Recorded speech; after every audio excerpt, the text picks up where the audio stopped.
उमरिया जिले में इन दिनों चोरों के हौसले बुलंद हैं। हालात ऐसे हैं कि कलेक्ट्रेट कार्यालय में भी चोर हाथ साफ करने से नहीं चूक रहे हैं।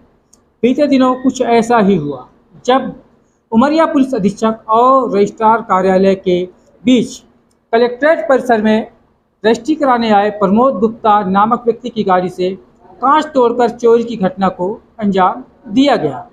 हालांकि आरोपी अब तक पुलिस की पकड़ से दूर है, लेकिन पुलिस के हाथ कुछ ऐसे सुराग लगे हैं जिससे वह आरोपी तक पहुंचने के प्रयास में लगी हुई है।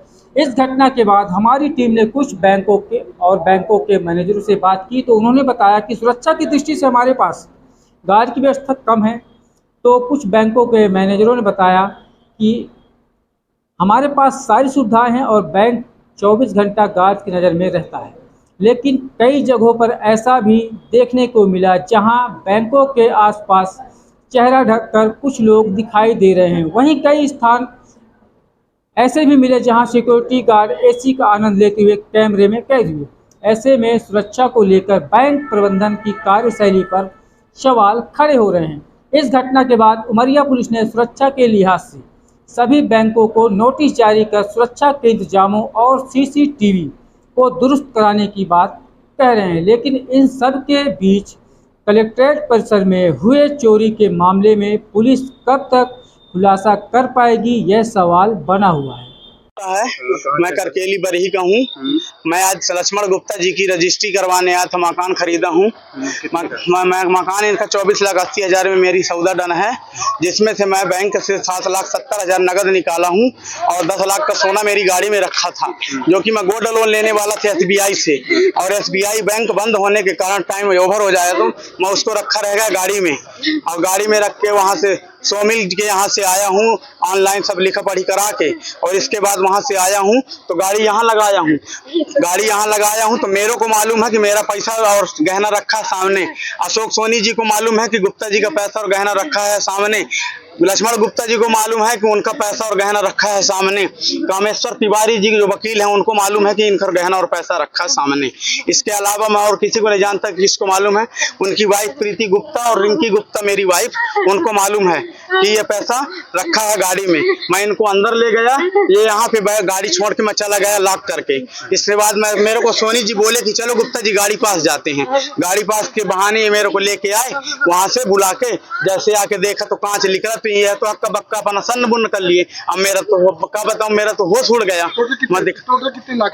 मेरा टोटल करीब है 18 लाख रुपए का, करीब 18 लाख का गमन हो चुका मेरा। ये आप कहाँ पर खड़े हो? मैं कलेक्ट्रेट में खड़ा हूँ, उमरिया कलेक्ट्रेट में।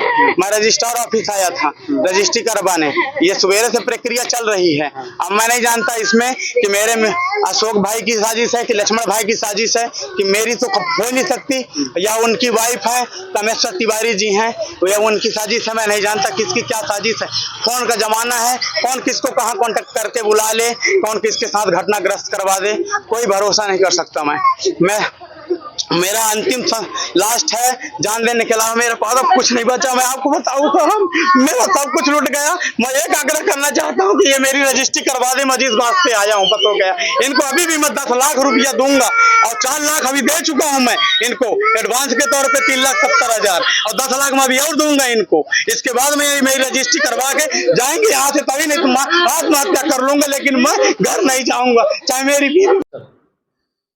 अभी हाल ही में उमरिया में जो चोरी की वारदात हुई है, उस मामले को देखते हुए हम सभी बैंकों को ये निर्देश जारी कर रहे हैं कि बैंक परिसर में जो भी व्यक्ति अंदर आए तो वो कोई गमछा या चुनरी वगैरह लपेट के ना आए। जो भी अंदर आए उसका चेहरा स्पष्ट हो, ताकि उनके कैमरे में उनके चेहरे रिकॉर्ड हो पाए। कभी भविष्य में कोई वारदात होती है, कुछ घटना होती है तो उनकी पहचान की जा सके। इसके अलावा ये भी चीज़ देखने में आई है कि कई बैंक ऐसे हैं जहां पर सुरक्षा गार्ड जो है वो नहीं है, तो उनको भी हम निर्देशित कर रहे हैं कि जहां तक संभव हो सके जो उनके नियमों में हो उस हिसाब से वो अपने सुरक्षा गार्ड को नियुक्त करें। और साथ ही पुलिस की भी लगातार जो विजिट है बैंकों में वो होती रहती है। इस मामले में इस चोरी वाले मामले में बहुत सारे फुटेज खंगाले गए हैं। इसमें एक फुटेज बड़ी मुश्किल से मिला है जिसमें एक आरोपी का थोड़ा सा चेहरा दिखाई दे रहा है। तो अभी उसी दिशा में हम लोग अभी काम कर रहे हैं और अभी प्रयास इसमें करने बाकी हैं।